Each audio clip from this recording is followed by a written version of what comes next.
Rangareddy district Telangana, Abdullapurmet mandal, Jafarguda village.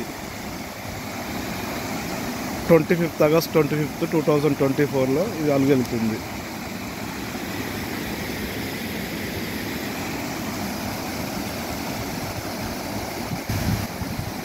దీని పక్కనే Nova research and medical college. Nova research and medical college Keshavarao. చూడండి, అలుగు పక్కనే నోవా మెడికల్ కాలేజ్.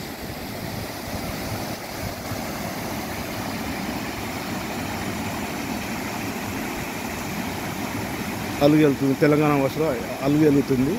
జలపాతం లానే ఉంది, సేమ్ జలపాతం లెక్కనే ఉంది చూడండి.